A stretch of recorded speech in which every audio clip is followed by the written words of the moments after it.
ನಮಸ್ಕಾರ. ನನ್ನ ಹೆಸರು ಕಮಲಮ್ಮ. ನಾನು ಮೊಣಕಾಲು ನೋವು ಜಾಸ್ತಿ ಇತ್ತು, ನಡೆಯೋಕ್ಕಾಗ್ತಿರ್ಲಿಲ್ಲ. ಅಷ್ಟು ನೋವು ಇದು ಮಾಡ್ತಾ ಇದ್ದೆ. ಎಷ್ಟು ಆಸ್ಪತ್ರೆಗಳಿಗೆ ಹೋದ್ರೂ ಕಮ್ಮಿ ಅಂತೂ ಆಗಲಿಲ್ಲ.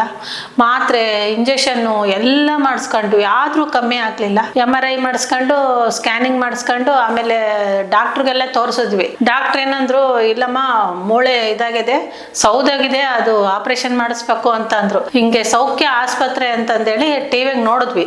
ಭಾಳ ಚೆನ್ನಾಗಿ ನೋಡ್ತಾ ಇದ್ದಾರೆ ಅಂತ ಅಂದ್ರು. ಒಂದ್ ದಿವಸ ನೋಡಿದಾಗ ಕರ್ಕೊಂಬಂದ್ರು. 16 ದಿವಸ ಲೇಸರ್ ಥೆರಪಿ, ಮ್ಯಾಗ್ನೆಟ್ ಥೆರಪಿ, 1 ತಿಂಗಳು ತಾಳ್ರಿ ಟ್ರೀಟ್ಮೆಂಟು, ಭಾಳ ಚೆನ್ನಾಗಿ ಇದಾಗುತ್ತೆ ನೋಡ್ರಿ, ನಿಮ್ಮ ಅನುಕೂಲ ಅಂತ ಅಂದ್ರು. ನಾವು ಆಯ್ತು ಅಂತಂದೇಳಿ ಇಲ್ಲೇ ಉಳ್ಕೊಂಡು ತಗೊಂಡ್ವಿ. ಕಾಲಿಗೆ ಇದು ಮಾಡಿದ್ರು ಭಾಳ ಚೆನ್ನಾಗಿ ನೋವು ಕಮ್ಮಿ ಆಗಿದೆ. ಎಷ್ಟು 100% ಇದು ತಗೊಂಡ್ರೆ ಭಾಳ ನೋವು ಕಮ್ಮಿ ಆಗುತ್ತೆ. ಅಲ್ಲಿ ಮಾತ್ರೆ ಇಲ್ಲ, ಒಂದು ಟಾನಿಕ್ ಇಲ್ಲ, ಒಂದು ಇಂಜೆಕ್ಷನ್ ಇಲ್ಲ. ರೋಬೋಟ್ನಾಗೆ ಭಾಳ ಚೆನ್ನಾಗಿ ಇದು ಮಾಡ್ತಾರೆ, ನೋವು ಕಮ್ಮಿ ಮಾಡ್ತಾರೆ.